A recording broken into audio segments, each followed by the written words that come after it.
Chers abonnés, amis, téléspectateurs, auditeurs, salam alaikum. Heureux de vous retrouver. Aujourd'hui, on va commencer par une basmala. Ça essaye de rester de notre bonne habitude. La Bismillah ar-Rahman ar-Rahim. Et une prière sur notre noble prophète, sallallahu alayhi wa sallam. Allahumma salli wa sallim wa barik ala sayyidina wa maulana Muhammad, nabi al-ummi wa ala alihi wa sahbihi wa sallim. Al-Habib al-A'dam al-Mustafa al-Mukhtar, sallallahu alayhi wa sallam.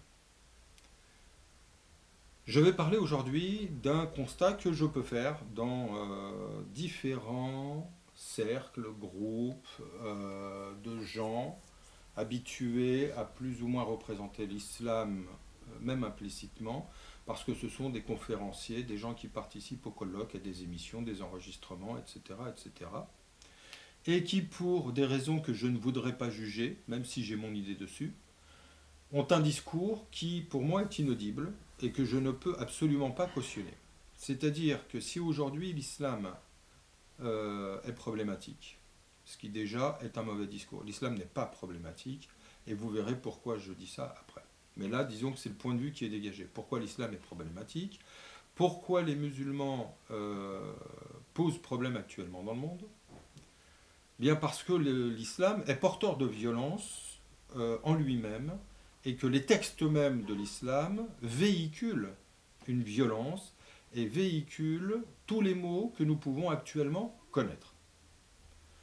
Donc pour ceux qui me connaissent un minimum, vous comprenez bien que moi, quand j'entends ce genre de discours, j'ai le poil qui s'hérisse. Pouvoir dire ça, c'est ne rien connaître au Coran et ne rien connaître au prophète.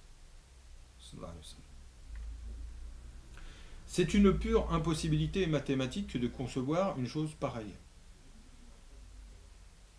Le problème n'est pas le texte coranique, le problème n'est pas la sunna du prophète, le problème c'est nous, musulmans, ou du moins une certaine frange de musulmans, ou dits musulmans, qui interprètent des textes et qui les interprètent faussement, n'importe comment, qui vont même aller plus loin, parce que s'il y avait tout simplement une erreur d'interprétation, et qu'il ne s'agissait que de cela. Alors déjà, ça pourrait être mortifère, parce qu'on voit ô combien une mauvaise interprétation peut déboucher sur des actes délictueux, dangereux, violents. Mais peut-être que ces gens-là peuvent avoir une bonne intention. Moi, ceux que je mets surtout en cause, alors c'est eux parce qu'ils font une faute, c'est-à-dire qu'on ne se permet pas de toucher à l'interprétation du texte sacré comme ça. Il faut avoir étudié. 2, il faut des autorisations. Et 3, il faut savoir se cantonner à son domaine de spécialité. Alors, là où moi j'ai plus de problèmes, c'est quand des gens le disent consciemment, qui savent très bien ce qu'ils disent, qui cautionnent ce qu'ils disent, qui prennent même plaisir à le dire, et qui portent tout le tort sur les textes sacrés, Coran et Sunna. Là, ce sont des gens, non pas qui font de la mauvaise interprétation, mais qui instrumentalisent l'islam, les musulmans et le texte. Or, je le dis et je le répète pour que les choses soient claires, les problèmes que peuvent connaître actuellement nos sociétés et que l'on reporte sur l'islam ne sont que des problèmes qui peuvent éventuellement ressortir de textes mal interprétés, que ce soit par nous aujourd'hui ou par les gens qui ont composé ces textes dans les siècles passés, car je le répète et je l'avais déjà abordé dans une autre vidéo, si l'on prend certains textes de savants des époques passées, qu'on les prend à la lettre, on peut justifier ce qu'on veut, jusqu'à justifier Daesh. Donc dans ce rapport au texte, on doit faire preuve d'intelligence, d'autonomie, et juger les choses par l'œil du cœur et l'œil de la bonne intelligence. Mais le propos n'est pas trop là aujourd'hui. Le propos, il est surtout de dénoncer et d'affirmer que ceux qui portent les mots de l'islam sur l'islam lui-même, pardon, sur l'islam lui-même, ou sur ses textes fondateurs, ou sur le prophète et son modèle, ces gens-là font fausse route, mentent, portent préjudice à l'islam.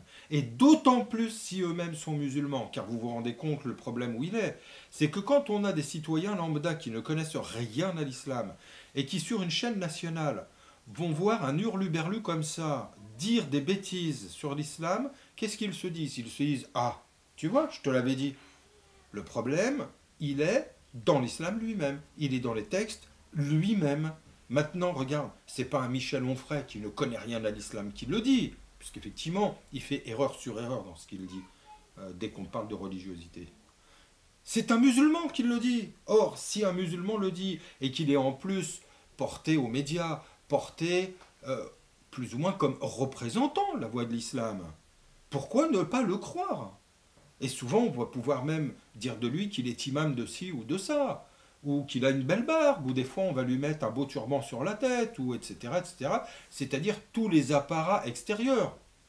Or, comme le dit un proverbe arménien, si porter une barbe était synonyme de sagesse, toutes les chèvres seraient sages. Donc, la sagesse ne réside pas dans des critères extérieurs, parce que là, vraiment, on est à l'inverse de la sagesse. Or, pour terminer et conclure cette intervention, je le répète avec toute la force possible du verbe, les problèmes viennent de nos interprétations fausses, de nos amalgames, de nos illusions, de nos conjectures, de nos désirs, viennent de tout ce qui n'est pas l'islam. L'islam est paix et miséricorde. Au moment où on sort de ce champ-là, c'est qu'on a une erreur d'interprétation.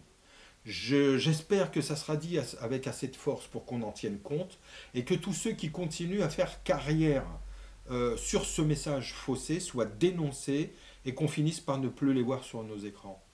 Merci à tous, au plaisir de vous retrouver très bientôt. Abonnez-vous, suivez-nous, qu'on ait le plaisir de se retrouver régulièrement.